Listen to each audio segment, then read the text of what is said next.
Hello friends, मैं राघवेंद्र तिवारी अपने इस यूट्यूब चैनल शिक्षा केंद्र के माध्यम से आप लोगों से चर्चा करने जा रहा हूं विज्ञान विषय में एनसीईआरटी पाठ्यक्रम के अंतर्गत कक्षा 9 की हम चर्चा करेंगे। कक्षा 9 के संदर्भित जो भी विषय वस्तुएं हैं हम उनको शामिल करेंगे। तो हम ये प्रयास करेंगे कि जो भी हमारे पाठ्यक्रम में ये विषय वस्तु जोड़ी गए हैं, तो जो हमारे चैनल का उद्देश्य है कि कम शब्दों में और बड़े आसान तरीके से, जैसे व्यावहारिक होता है, जैसे आपका पाठ का भी नाम होता है, पाठ का नाम आपका बड़ा व्यावहारिक हुआ करता है। किसी भी विषय में, किसी भी पाठ में आप देखें बड़े सामान्य से नाम होते हैं, और वो नाम इसीलिए सामान्य होते हैं क्योंकि विषय भी वास्तव में सामान्य होता है। सिर्फ हम उसको इतना कठिन बना देते हैं, इतना मुश्किल कर देते हैं, इतना सोच लेते हैं कि पता नहीं क्या होगा इसके अंदर, कैसे पढ़ेंगे, कैसी चीज़ें याद होंगी। तो हमको इस सब में नहीं जाना है। प्रयास यही रहेगा और मैं भी बिल्कुल प्रयास करूंगा, और थोड़ा सा मेरे साथ आपको भी प्रयास करना पड़ेगा कि हम जो चर्चा शामिल करते हैं उसको थोड़ा सा आप एक गुनगुनाते हुए, हंसते हुए एक बार आप उसको रिपीट कर लें और आराम से हम अपनी चर्चा को पूरी कर पाएंगे। तो मैं बिना किसी फॉर्मेलिटी के सीधी सी आज हम जो चर्चा शुरू करेंगे, तो एनसीईआरटी कक्षा 9 का जो पहला चैप्टर है विज्ञान विषय का, उसका नाम है हमारे आसपास की वस्तुएं या हमारे आसपास के पदार्थ। तो हम उस पाठ से संबंधित हम चर्चा करेंगे और उस पाठ में क्या क्या है जो हमको पढ़ना है।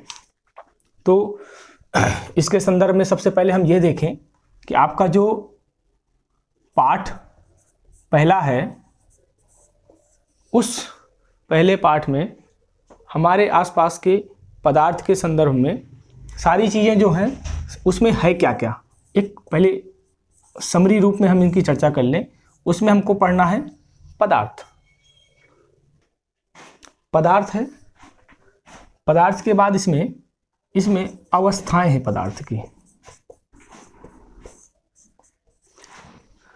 ये सिर्फ दो चीज़ें हैं यहाँ पर, पदार्थ क्या है और पदार्थ की अवस्थाएं क्या क्या होती हैं। तो सबसे पहले अगर हम ये देखें कि पदार्थ क्या है, पदार्थ कणों से मिलकर जो भी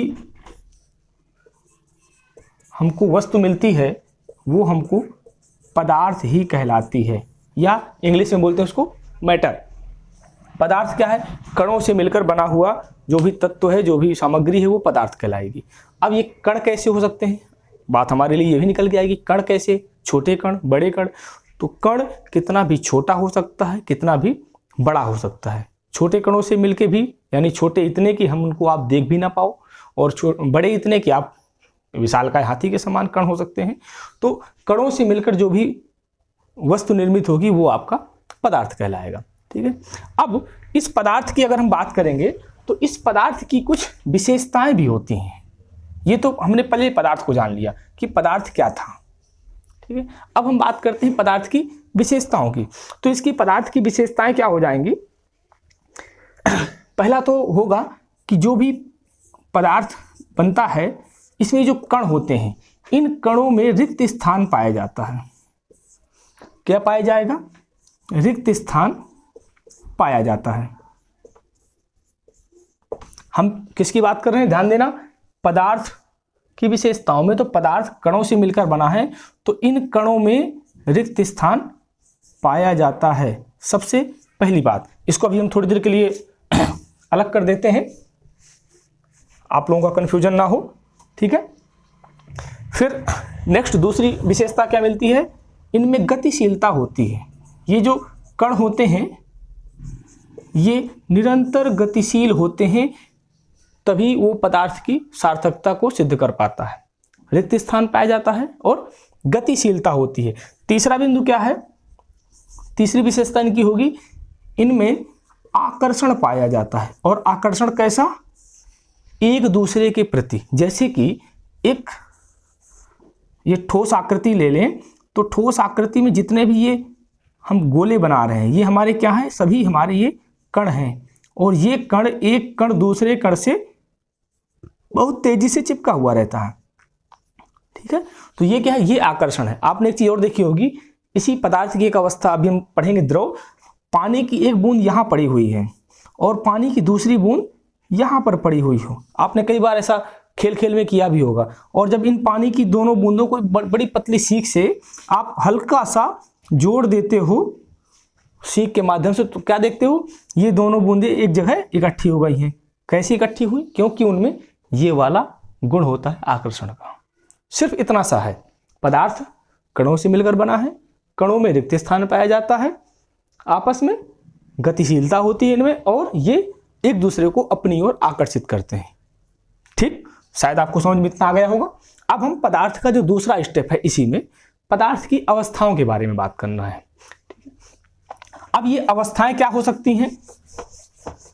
देखिए, अवस्थाएं हम दो स्थितियों में पढ़ते हैं।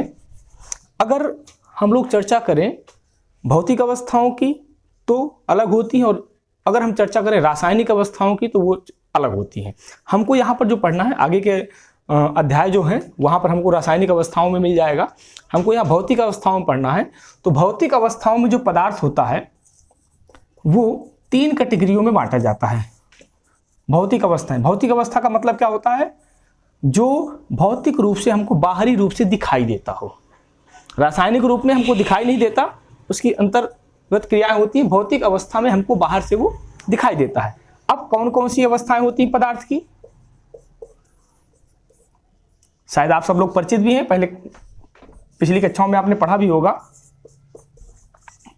ठोस, द्रव और गैस। क्या क्या हुई? ठोस, द्रव और गैस।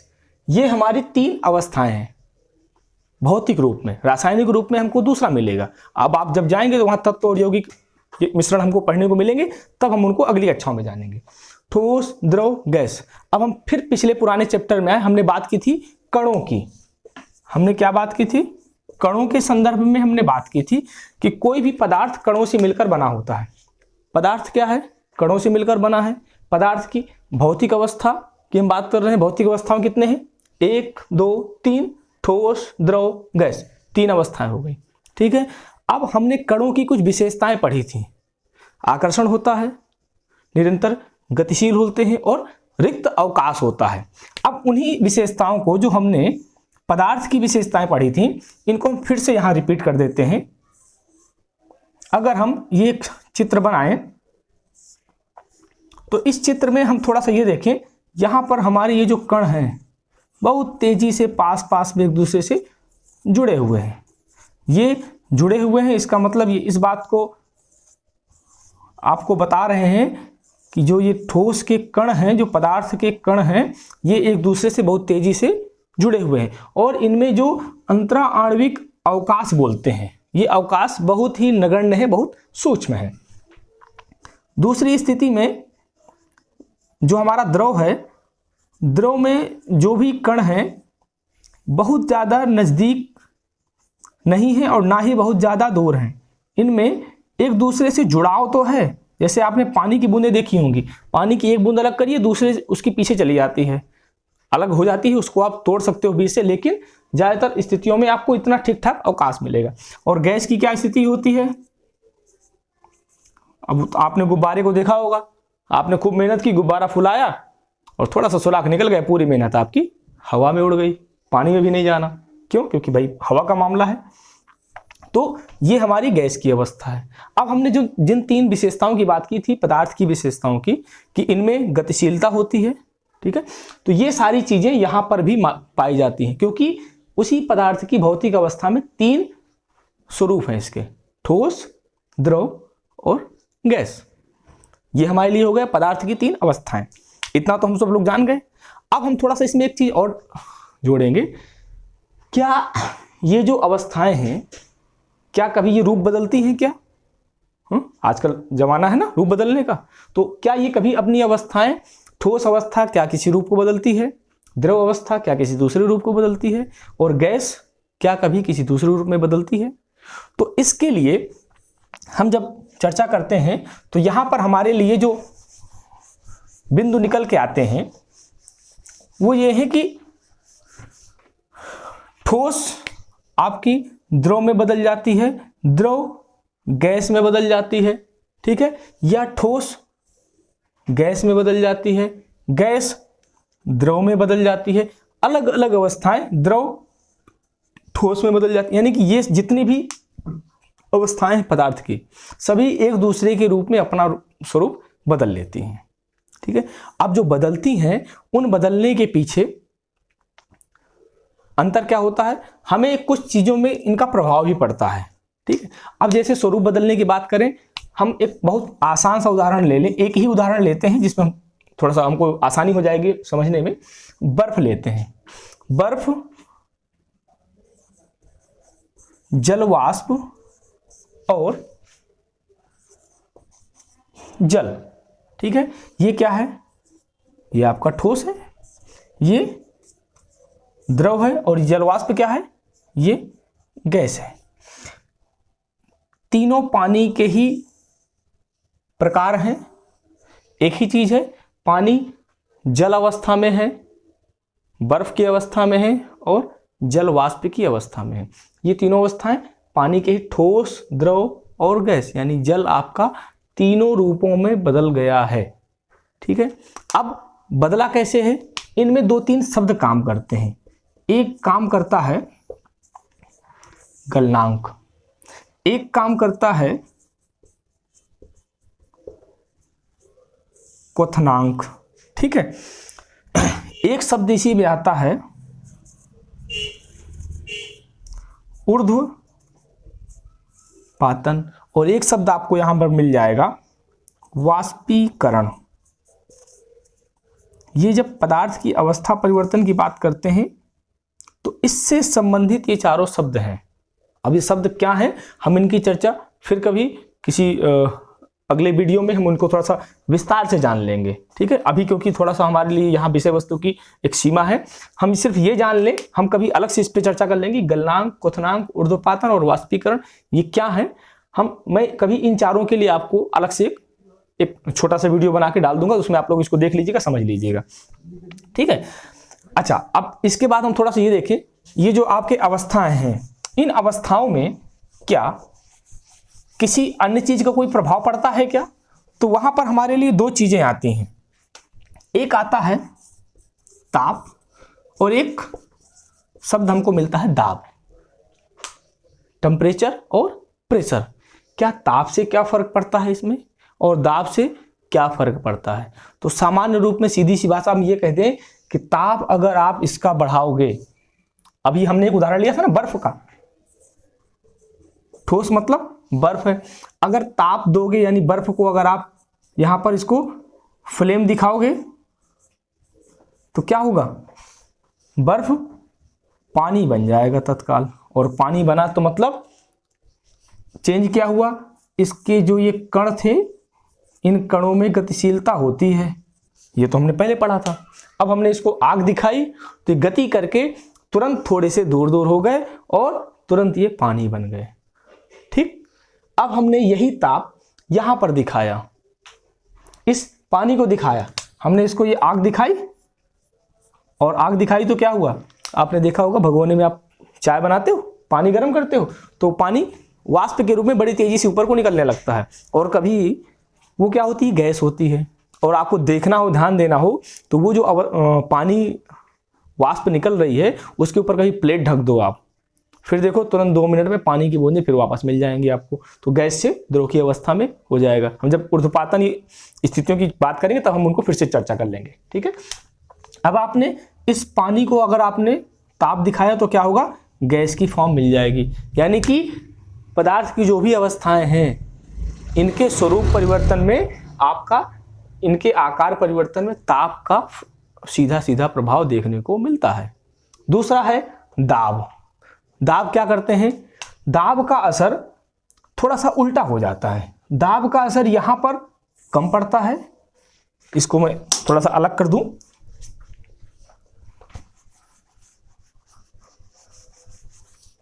ये जो दाब है आपका, इस दाब का असर गैस में ज्यादा होता है। क्यों, आपने एक किसी गुब्बारे में आपने गैस भरी, ठीक है।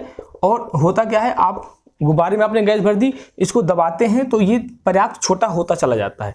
या कोई आपने बीकर लिया है, उसमें आप कोई पंप लगाते हैं और इसमें आप यहाँ से प्रेशर करें तो ये जो कण है इतनी दूर दूर, अगर इसको आप और नीचे दबाओगे तो यही अगली जगह पर क्या होंगे, ये थोड़े पास पास आ जाएंगे। आपने यहाँ प्रेशर ज़्यादा नहीं लगाया था, दाब ज़्यादा नहीं लगाया, अलग अलग थे, और पास लेके आओगे। लेकिन इनकी भी एक सीमा है, इन कणों की भी एक सीमा है। ज़्यादा प्रेशर देंगे तो देखना हो तो आप ठोस में देख सकते हो। आप कोई लकड़ी का टुकड़ा ले लें, दबाएंगे तो वो कुछ समय तक दबेगा, लेकिन कुछ समय के बाद वो लकड़ी का टुकड़ा हो या पत्थर का टुकड़ा हो, वो अलग अलग हो जाएगा, वो अलग अलग बिछड़ जाएगा। क्यों? क्योंकि उसके जो कण हैं, उनके कणों में जो भी अवकाश है वो उस अवकाश को सहन करने की क्षमता है। उसके बाद वो सारे कण अलग अलग टूट जाएंगे।